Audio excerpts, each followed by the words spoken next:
هل لك سر عند الله بينك أنت وبين الله؟ هل لك صدقات تخفى لا يعلمها إلا الله؟ السلام عليك يا فاطمة الزهراء يا سيدة نساء العالمين. السلام عليك يا حسن المجتبى. السلام على الحسين وعلى علي بن الحسين وعلى أولاد الحسين وعلى أنصار الحسين وعلى جميع شهداء كربلاء جميعا ورحمة الله وبركاته.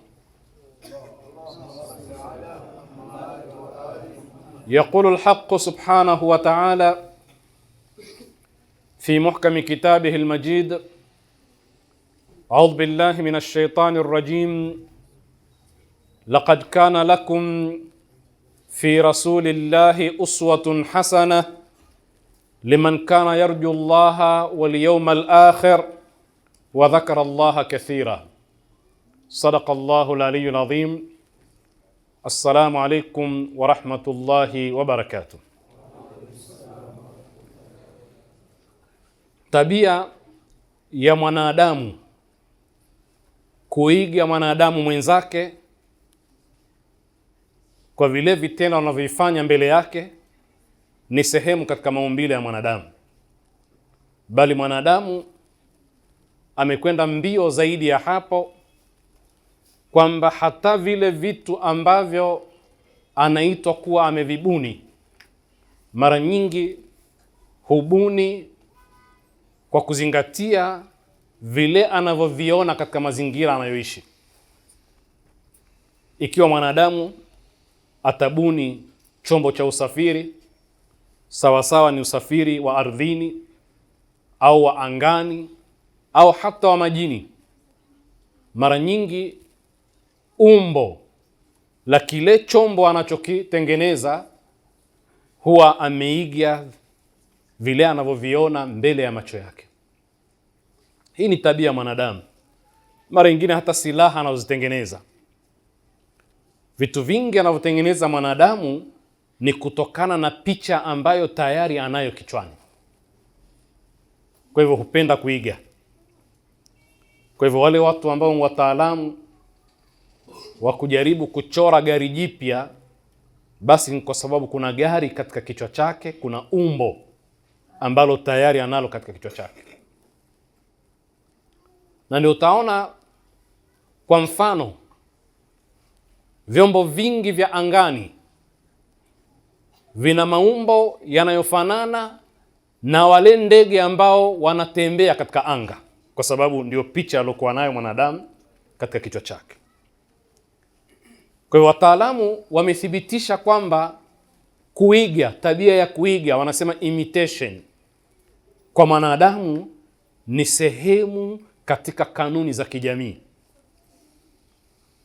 Hatutaki kutaja majina ya wataalamu, lakini wataalamu mbalimbali wameorodhesha na kuandika vitabu. Inatosha tu kwamba sote tumepitia katika marhala ya utotoni, na tulipokuwa watoto tuliigiza maisha ya pale nyumbani. Tukamtengeneza baba wa kuigiza, mama wa kuigiza. Kwa wale wengine ambao zamani vifuu vya nazi vikitumika sana, pakapikwa chakula, japokuwa chakula chenyewe ni mchanga, na baba akaingia akaonyeshwa heshima zote. Hii ni michezo ya watoto ambayo ilikuwa inajaribu kuiga maisha wanayoyaona mbele yao. Hii ndio tabia ya mwanadamu kimaumbile. Sasa mambo haya yameandikiwa. Kijamii ndivyo ilivyokuwa, lakini vile vile hata kibiolojia pamethibitika kwamba kuna seli. Seli ni zile chembe chembe hai katika mwili wa mwanadamu. Kuna seli zinazochochea tabia ya kuiga ndani ya mwanadamu, kwamba akiona kitu naye anataka kufanya mfano wake. Sisi sote tumejengeka hivyo, tuna vichocheo hivyo. Na kwa bahati mbaya wakati mwingine mtu huathirika na akaiga bila kujua ameiga, kwa sababu ni sehemu katika maumbile yake. Ndio tumesema mara nyingi, utamuona mtu anayefanya kazi katika eneo fulani, kama ni eneo la stendi, kama ni eneo la kiwandani, au anafanya kazi katika mikusanyiko fulani ya sokoni, kwa muda mfupi sana lugha yake hubadilika, na wakati mwingine bila yeye kuhisi.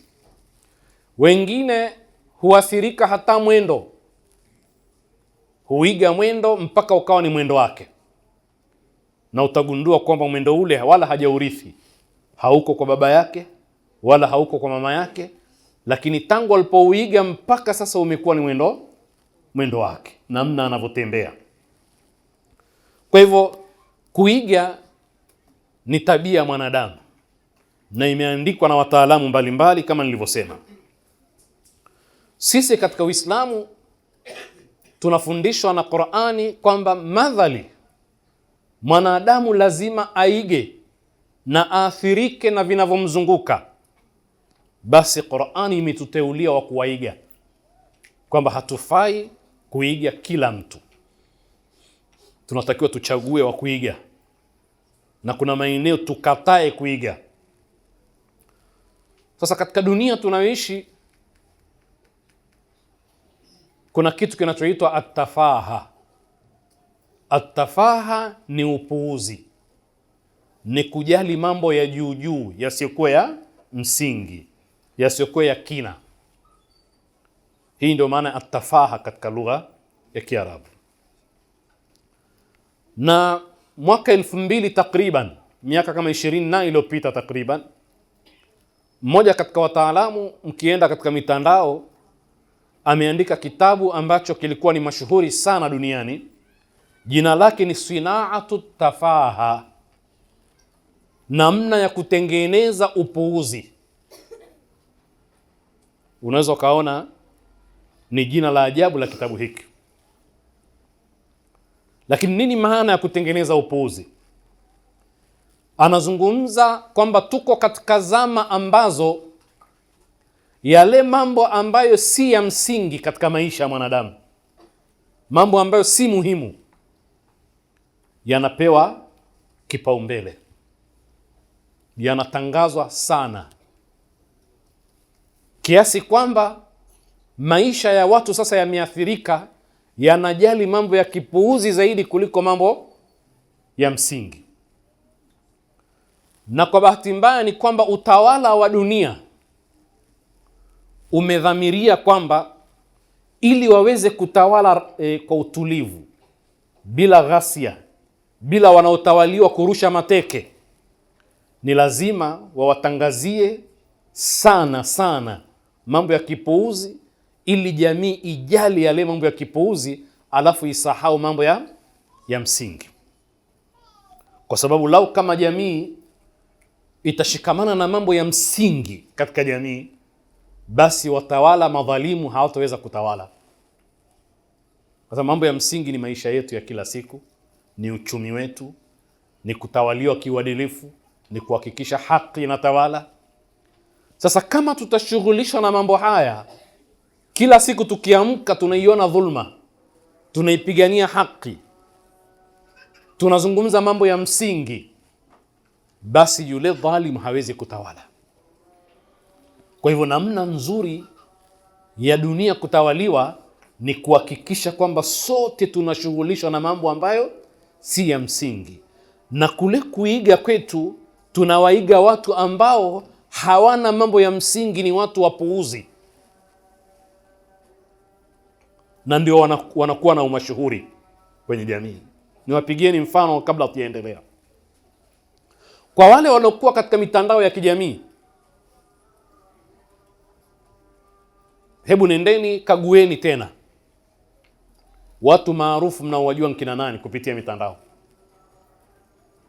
Wale watu ambao ni maarufu, kila ukifungua lazima ukutane naye kwenye mtandao. Kwa mfano Facebook, kwa mfano TikTok.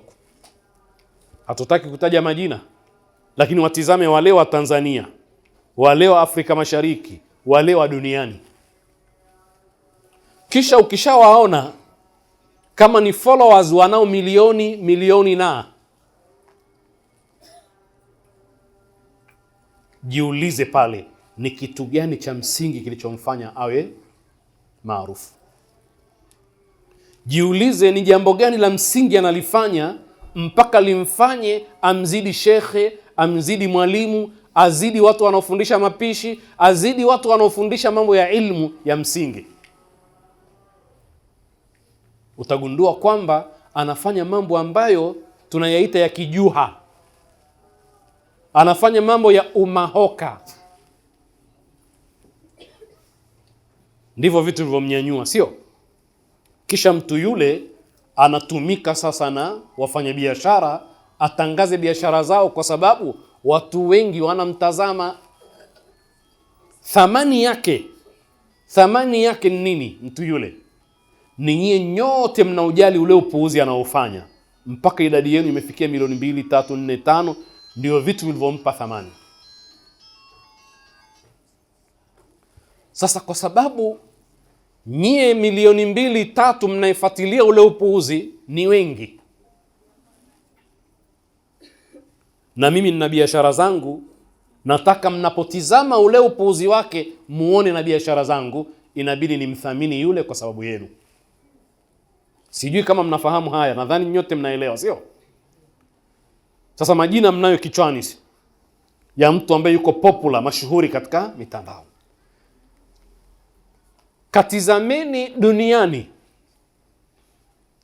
ni asilimia ngapi ya watu wanaofuatilia mpira, kwa mfano mpira wa miguu? Mimi nikikulia kwa umri wangu sikuwa nikiona watoto wa kike au wanawake wanajali mambo ya mpira wa miguu. Yaani ule ushabiki ulikuwa ni wa wanaume peke yao. Lakini leo hii ushabiki pengine wa wanawake wanakwenda mbele mpaka kutaka kuovertake wanaume. Siku panacheza timu fulani duniani, siku hiyo tunasahau siasa ya nchi, tunasahau matatizo ya uchumi, tunasahau balaa zote za kinchi. Wakati ule kila mtu akili yake iko kule, na mjadala mzima ni katika mambo yale, Manchester, sijui Liverpool, sijui nani na nani. Tunasahau mengine yote, kwa sababu tumeshughulishwa na mambo ambayo yanaitwa atafaha, yale mambo ya juu juu ambayo si ya msingi. Nakumbuka kwa wale ambao tulikuwa nao katika maulid moja hapa, nilitoa mfano wa kisa fulani ili tuelewane vizuri na kusudia nini.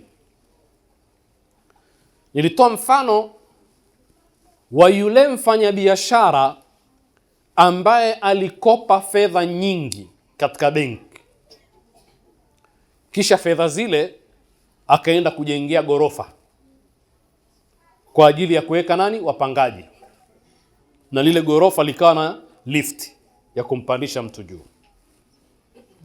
na mkataba ukawa unamtaka kwamba atakapomaliza ujenzi akaanza kupangisha watu, kuwaingiza watu kama wapangaji, ndio mwanzo wa kuanza kulipa lile deni. Ndio mkataba wake uko hivyo. Akajenga lile gorofa, akalimaliza, akaanza kuingiza wateja pale. Wateja wakaingia katika viumba vile, lakini kwa bahati mbaya ni kwamba kila mteja anaingia hupeleka malalamiko kwamba ile lifti inakwenda taratibu sana. Yaani mtu anakaa muda mrefu kwenye lifti, anachelewa mambo yake, kiasi kwamba watu wanaiacha nyumba kwa sababu ina kero hiyo. Wakati huo anahesabiwa kwamba tayari ameshaanza kazi, kwa hiyo alipe deni. Lakini huku wapangaji wanapishana kuingia na kutoka. Tusikilizane vizuri kwenye huu mfano. Sasa bwana yule akaona ni dhiki hii, ni zahma, akakosa amani kabisa. Akaalika mainjinia mbalimbali. Kila injinia anayekuja anataja maelfu kadhaa ya dola kuweza kurekebisha tatizo la lift. Pesa nyingi manake. Akitizama yeye kisha maliza mfuko wake, na wakati huo anasubiriwa kuanza kulipa. Lakini hali ni hiyo, kila anayemwalika akague anamtajia fedha nyingi. Siku moja amekaa mahala anakunywa chai, akaja rafiki yake. Yule rafiki yake akamwambia, mbona nakuona huna raha? Akasema, kweli sina raha bwana. Vipi, imekuwaje? Akasema, hali yangu ni hii. Akamsimulia. Yule rafiki yake akamwambia, twende na mimi nikatizame hiyo lift. Akaenda akaikagua, akaitizama, kisha akamwambia, tatizo lako dogo tu, mimi naweza kulitatua kwa $200 tu hivi, yani kwa laki kadhaa chache tu. Bwana anamwambia, acha maskhara. Wanamwambia, la, naweza, wewe nipe muda tu nipatie hizo pesa. Bwana yule akajikusuru, akatoa zile pesa. Jamaa alichokifanya, alikwenda sokoni, akanunua vioo vikubwa, akavibandika pembezoni mwa ile lifti. Kisha akamwambia, tutizame hali itakuwaje. Alipobandika vile vioo, lifti ikawa na vioo pande zote, sio? Baada ya muda ikawa hakuna mashtaka. Anamwambia, umetatuaje tatizo? Anamwambia, jepesi tu. Kila anayeingia pale anaanza kujikagua alivyovaa, anajiangalia suti yake imekaa vizuri au imekaaje. Kama ni mwanamke atafungua pochi yake apake lipstick upya. Kila mmoja anakaa anageuza maungo yake, anajitizama amependeza kiasi gani, mpaka akifika mwisho mlango unafunguka, yeye ameshajisahau kwamba amechukua muda mwingi. Sasa kila mmoja hamu yake mkujikagua, kofia imekaa vizuri haijakaa vizuri, naonekana vipi, sio?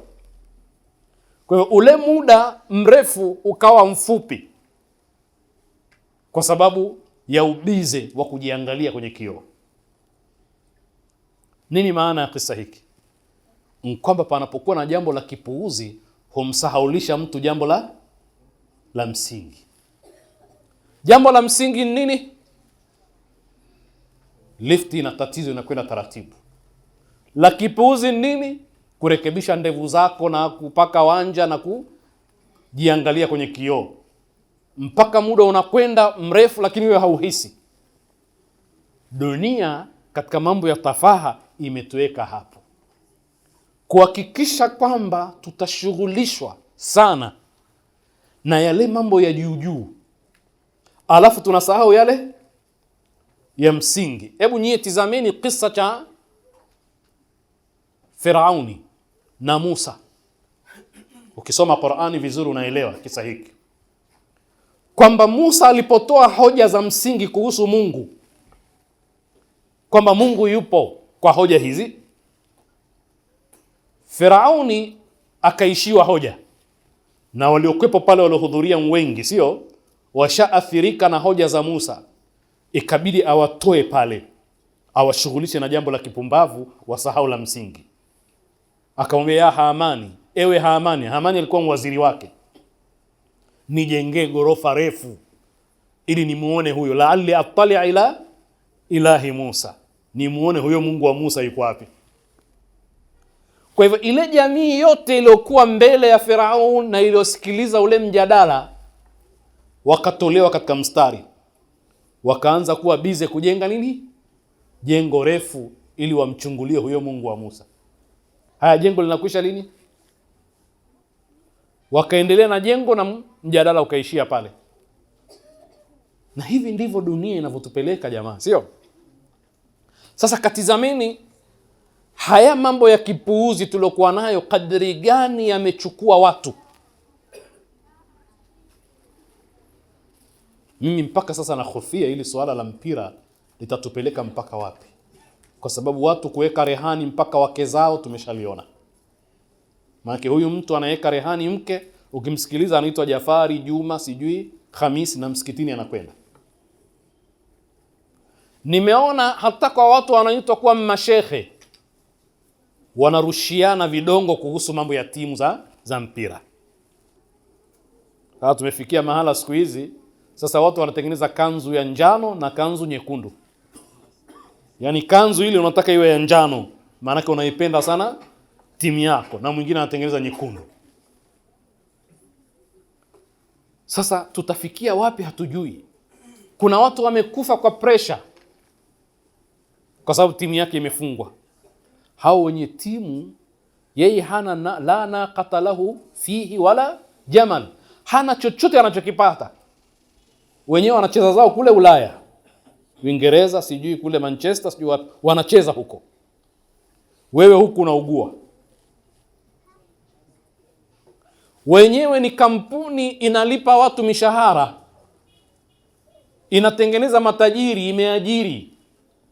Wewe huku huna unachokipata, lakini unaugua, unapoteza maisha yako. Nyie hamulioni hili linakuwa kwa kasi? Sasa nendeni kwenye mitandao sasa hivi mkatizame, katika watu bilioni 8 point kadhaa duniani, ni wangapi wanaojali mambo ya mpira? Utashangaa. Na takwimu zinazidi. Haya walioshughulishwa na mpira watafikiria mambo ya msingi? Haya, sasa huo ni mpira tu. Nenda katika jukwaa lingine la mziki, na hilo Waarabu wanasema hadith wala haraj. Hizi kasida za kuomboleza mambo ya Imam Hussein hapa, ambazo watu wanaziimba kwa tabu, hebu uliza kila mmoja kahifadhi nyimbo ngapi, uone namna utakavyoimbiwa. Kwa watu wana nyimbo vichwani, wamezihifadhi, wanaimba. Wale wa kuimba taarabu wanaimba taarabu, wale wa kuimba sijui kina nani, nyimbo zote wanaziimba. Na wako bize na kuimba nyimbo na wenye nyimbo, kama ambavyo tunawajua wenye kucheza mipira mpaka wajomba zao, na tunabishana kwamba huyu ni ghali kuliko huyu, huyu kauzwa bei ghali sana, huyu anapokea kiasi fulani. Kwa haya mijadala si mnaisikia kila siku hii? Na hadithi nyingi za Bwana Mtume zimetutahadharisha kuzingatia na kupoteza muda katika mambo ambayo hayatuhusu. Wewe na kuhusu vipi? Ukiambiwa utaje majina ya masahaba 10 tu huwezi. Masahaba 10 tu. Haya, kataje wacheza mpira wa timu nzima unawajua. Ni watu wangapi katika sisi wanaigiza wanamuziki, kuanzia mavazi yao na kila kitu. Na katika mambo ya ovyo niloyaona ni pale ambapo tunajali sasa mwanamuziki ambaye kila siku anabadilisha watoto wa kike na kuhisabu kwamba alizaa na fulani, alizaa na fulani, alizaa na fulani, lakini fulani alikuwa anamfaa zaidi, lakini wote wale hakuwaoa. Kajitizame katika haya yote, wewe uko wapi? Katika yote haya kuna upuuzi gani ambao ni wako na wewe? Kwa sababu kuna sekta nyingi, hiyo ya muziki tumesema, ya mpira na nyingine nyingi. Ndio utaona hivi karibuni unapata viongozi wa kisiasa ambao badala ya kuwaletea watu maendeleo, wanazingatia sana kuwaletea watu mambo haya ambayo ni atafaha. Na mtu anasifiwa sana kwa sababu ya kujali mambo hayo. Kitabu kimeandikwa kamili, kinaonyesha mbinu zinazotumika nzipi.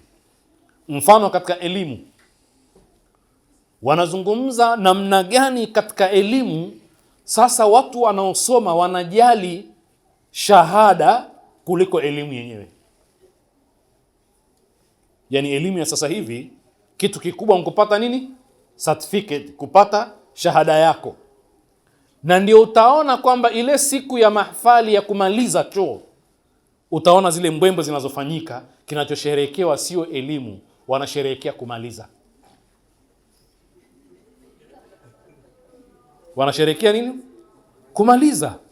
Na ushahidi ni kwamba, hebu tizameni sasa hivi, mtoto wa form 4 anafanya mahafali baada ya mtihani au kabla ya mtihani? Hebu niambieni, kabla au baada ya mtihani? Kabla. Kwa hiyo anasherehekea nini sasa?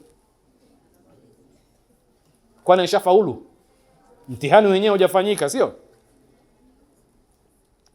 Kwa hivyo hiyo ndio tafaha yenyewe katika elimu. Ndio namna ya kujali upuuzi, mambo ya juu yale ya msingi hayajali. Mtu anaenzi picha yake na yale majoho, akiweka pale anasikia raha. Na ukiingia katika maofisi sasa hivi mtu ukuta umejaa shahada zake. Na dunia inatutaka hivyo, unaajiriwa kutokana na makaratasi yako, sio kwa sababu ya uelewa wako. Kwa hivyo katika elimu imezungumzwa kwa kirefu kwamba kinachojaliwa sasa hivi, je, ni maarifa ya mtu au makaratasi ya mtu? Pamezungumzwa kwa mfano katika taasisi. Mtu ana taasisi yake au ana kiwanda chake. Kuna wakati panatolewa nini? Tuzo ya nini? Ya mfanyakazi bora. Anasema mtaalamu wa kitabu hiki, anasema yule mfanyakazi bora, je, ni kwa sababu kafanya kazi bora au kwa sababu utii wake kwa kiongozi ni mzuri sana? Sio kama mmenielewa. Mara nyingi anapewa tuzo kwa sababu ni mtiifu sana kwa meneja, kwa mkuu, kwa mkurugenzi, kwa mwingine, bila kujali kwamba productive yake ikoje, uzalishaji wake ukoje, utendaji wake ukoje. Katika siasa ukienda, kujali mambo ya juu yasiyokuwa ya kina, ya msingi. Sitaki kutoa mifano, lakini katafute mifano, utaona yale maneno yanayosemwa ukienda kwa kina hayana maana, lakini imekuwa ni wimbo, watu wote wanaimba, wanasema kauli mbiu zile, lakini ukienda kwa kina ni nyimbo tu, hazina uhalisia. Ukitaka kuchimbua sana kwa undani, utagundua kwamba mbona hakuna maudhui. Kwa hiyo mtaimbishwa, mtaimba wimbo ule na nini, lakini ukikaa ukatulia, mbona hauji? Ni kitu gani hasa tunakipigania? Sasa wale ambao ni wapuuzi wetu, kuna mmoja wa huko West Africa ambaye katika TikTok, sijui sasa hivi, lakini alikuwa katika walioshika namba za juu kuwa na wafuasi, followers. Mnamjua sio? Hatumtaji jina. Aliwahi kwenda kule Qatar katika mambo ya mpira. Mnamjua, mumjui? Mnamjua na jina lake. Sasa hatujamtaja jina sisi, lakini anafanya nini? Vile vitu anavyovifanya vinakufundisha nini wewe? Ndio sasa utaona si ajabu siku hizi kuona mtu ameshika simu anacheka mwenyewe. Mtu amekaa na simu, kila mmoja anacheka na simu, lakini hacheki na alokuwa jirani yake. Kwa hivyo tunaingia katika simu kutaka kucheka.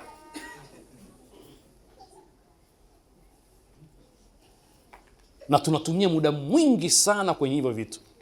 Hiyo ndo tafaha yenyewe. Sasa katika hali kama hiyo, lazima yale mambo ya msingi yote yatatupita na kurejesheni katika nukta nyingine. Katafuteni wale mashekhe wanaofundisha kwenye mimbari. Yaani wakikaa wanafundisha. Na wale mashekhe wanaohamasisha, wanaosema mambo ya juu. Katizameni nani anafuatwa na watu wengi na kusikiliza. Ndivyo ilivyokuwa.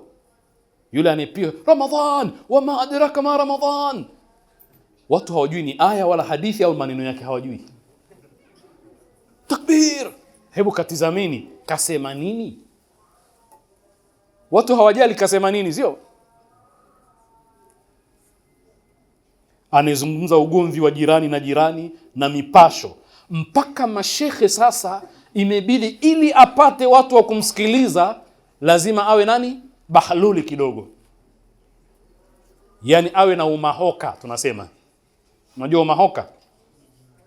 Yule mahoka alikuwa akichekesha watu. Kwa hivyo lazima awe na umahoka katika mawaidha yake ili apate watu wa kumfuata. Kama ana umahoka, hana watu wa kumfuata. Kwa hiyo kila shekhe amekuwa kama msanii kwenye mimbar. Atie maneno ya kisanii, achekeshe watu, afanye maskhara. Yule ndio shekhe anayefuatilia. Sitaki kutaja majina, mnawafahamu. Hata wengine washakufa, lakini bado umahoka wao umewekwa kwenye media zetu tunawasikiliza, kwa sababu tunataka ile tafaha, mambo ya juu juu yale ya kipuuzi ndo tunayataka.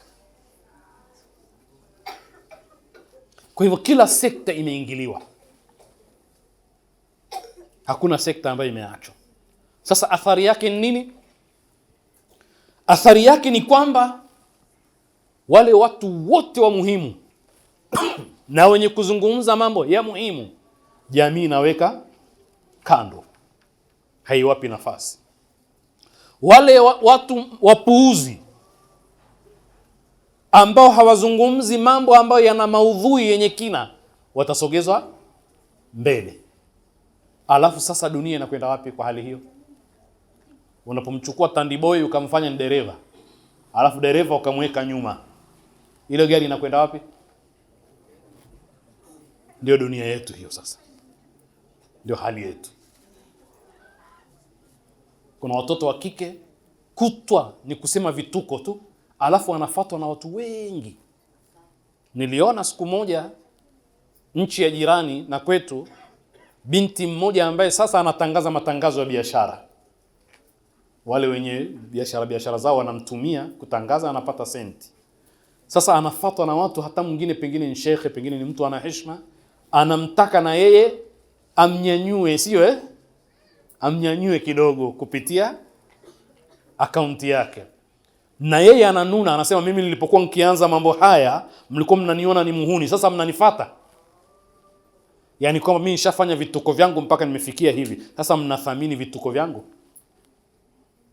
Kwa sababu ukweli ni kwamba wafanyabiashara wakubwa sasa wanawatumia wapuuzi kuwafikia nani? Watu. Mnaelewa jamaa? Yaani mimi nikitaka kutangaza jambo langu, sifati mtu ambaye atakaa aelimishe watu, yule hana watu. Natafuta mtu ambaye ana umahoka mwingi, ana mdomo wa kusema sema ovyo, ana vituko anaoifanya watu wanafuatilia, sio? Sasa yule, kwa kuwa kuna milioni 5 nyuma yake, yule ndio mimi namfuata, anakuwa ni nani? Balozi wetu wa kutangaza jambo letu, kwa sababu ana watu wengi. Na kuulizeni, kuna haja ya kusoma? Jamii itasema nikiwa mpuuzi tu wa kimataifa nitapata kipato.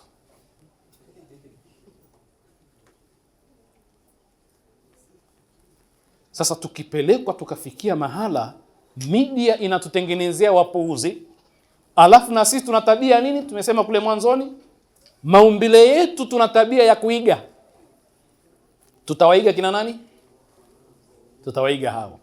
Nendeni mkatizame vijana wetu nywele wanavokata. Kaulizeni wametoa wapi hiyo mikato ya nywele? Wacheza mpira, waimba nini? Nyimbo hizi, mziki. Tumeingia sasa katika hali nyingine ya vijana, uchoraji wa tattoo. Si mmeona hilo jamaa?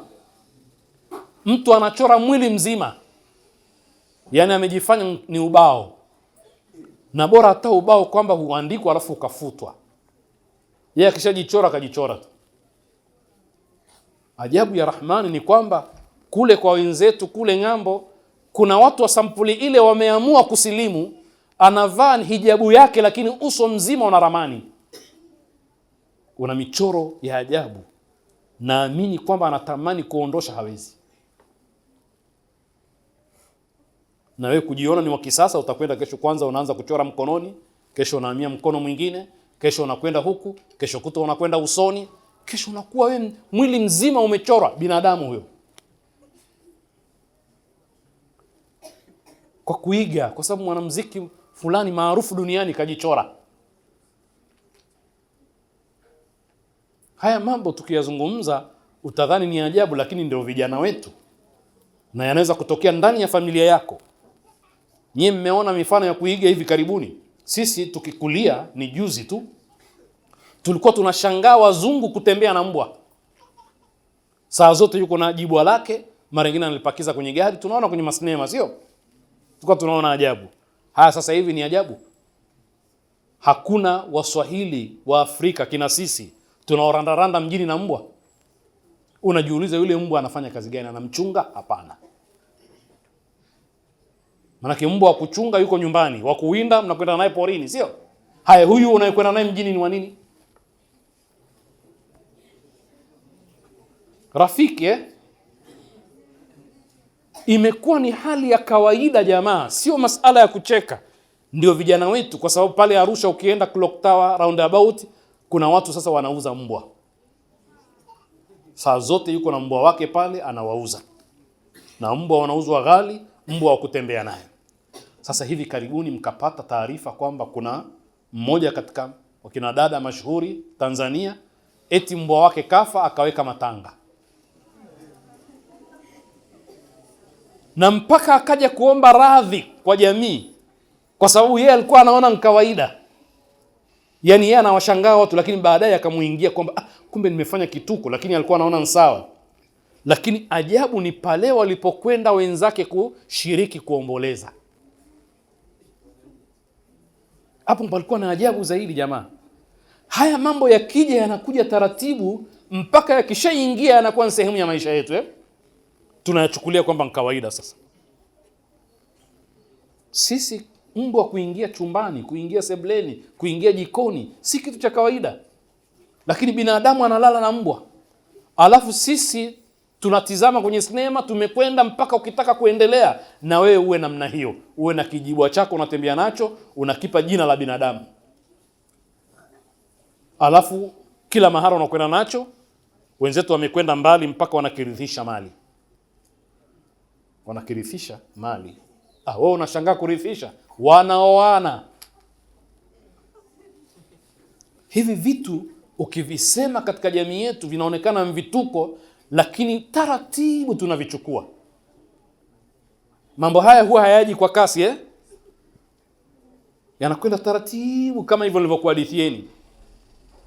Kuna maeneo kule Arusha, nadhani hata hapa na hata miji mingine, wakati wa jioni wa kufanya mazoezi, mtu kavaa nguo za mazoezi, ni Mwafrika huyo, anakwenda mbio, anatembea au anakimbia, lakini na mbwa wake. Nyinyi hamjaona?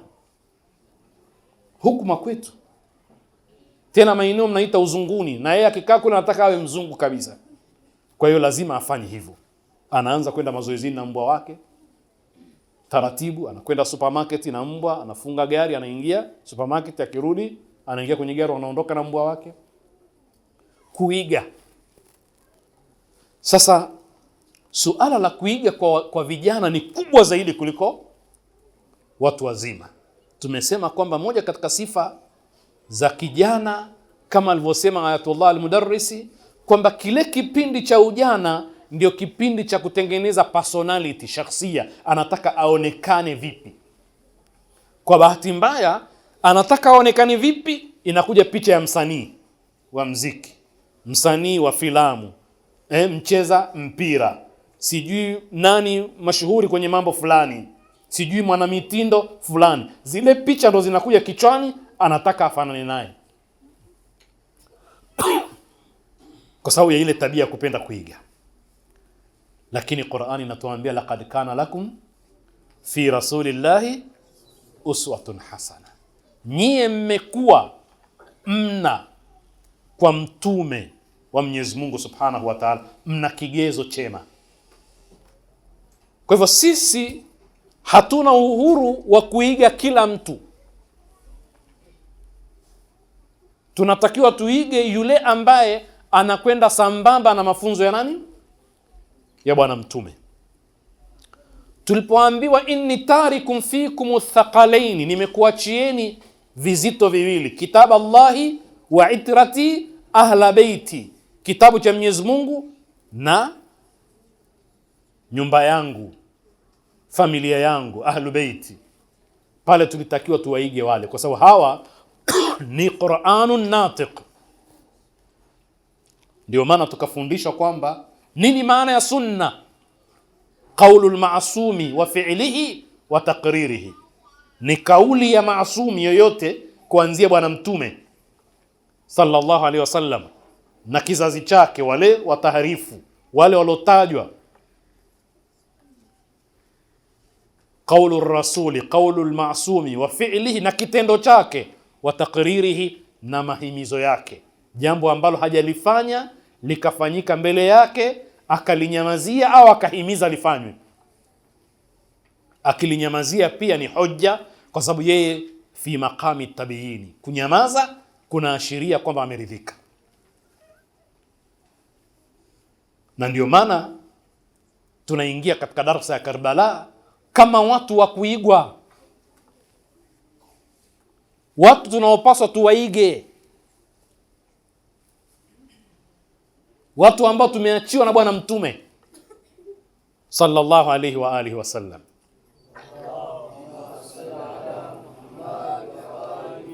Na katika hao kinara aliyeongoza kinara ni al-Imam al-Hussein katika ardhi ya Karbala. Lakini al-Imam al-Hussein alikuwa na watu gani? Bado tuna haja ya kujifunza nyumba ya Mtume ambayo ilikuwa katika ardhi ya Karbala. Hatuwajui vizuri bado, mbali na vijana tu wale ambao wana nasaba na Bwana Mtume, imma kwa sababu ya kuolewa na Ahlul Bait au kwa nasabu, kwa damu. Nikupeni mfano tu wa kina mama muhimu waliokuwepo pale. Si alikuwepo Zainab? Haya, Zainab alikuwa na nani? Na watoto wake tumewataja, sio?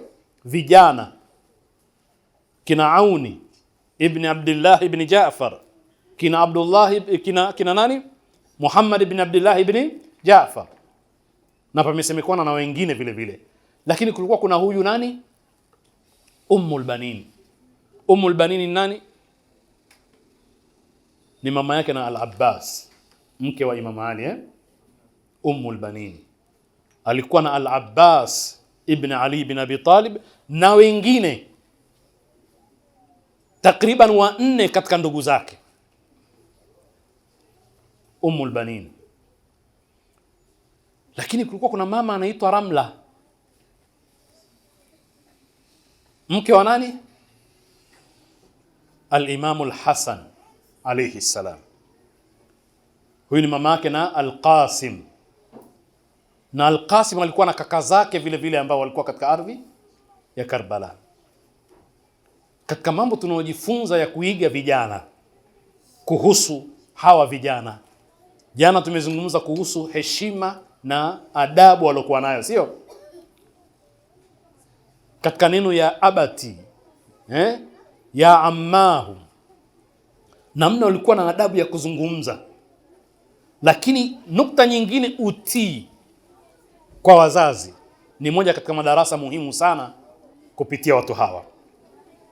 Al-Qasim ibn al-Hasan ibn Ali ibn Abi Talib, riwaya zinasema umri wake ulikuwa baina ya miaka 13 na 16. Baina ya miaka 13 na 16. Siku ya 10, siku ya Ashura, ndugu zake wote washauliwa, binamu zake wote washauliwa, wale kazini wake wameshauawa. Alichokifanya Al-Qasim nini?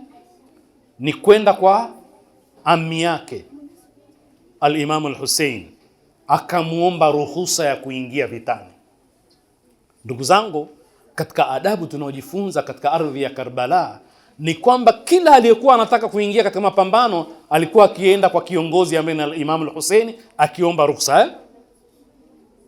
Hata Al-Abbasi mwenyewe hakuingia katika vita mpaka alipopata ruhusa ya nani? Ya kaka yake. Naomba tusikilizane, hasa huko kwa kina mama. Hasa huyu Al-Abbasi, kijana miaka 34 mpaka 35, tumesema ni kijana, hakuingia katika vita bila kuomba ruhusa kwa Al-Imam Hussein. Kwa hivyo kila aliyokutaka kuingia, wazee Habibu bin Mudahir aliomba ruhusa. Panasemekana mzee mwenye miaka 75 au zaidi, riwaya nyingine,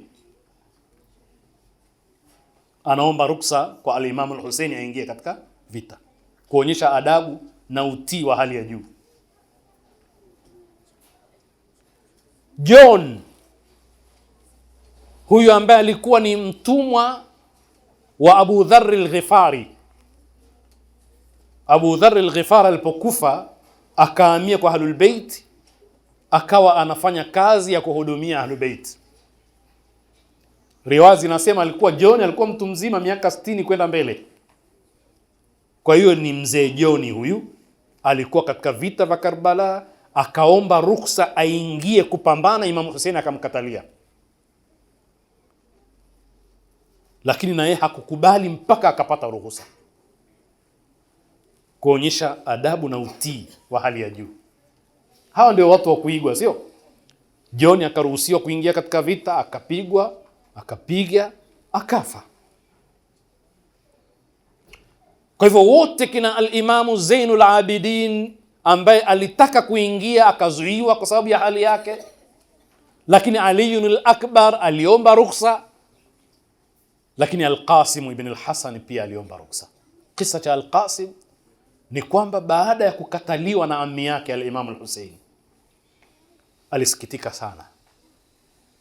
Kisha akarudi kwa mama yake kwenye khema, mama yake ambaye ni Ramla. Mama yake akagundua kwamba kilichotokea ni kwamba huyu bwana akanyimwa ruhusa. Mama akafungua sanduku, akatoa barua, akamwambia mwanae Qasim, chukua, huu ni wasia wa baba yako. Baba yako kabla ya kufa aliandika wasia huu huku akilia, ili hali analia, na aliniagiza mimi nikupatie siku ya leo katika ardhi ya Karbala.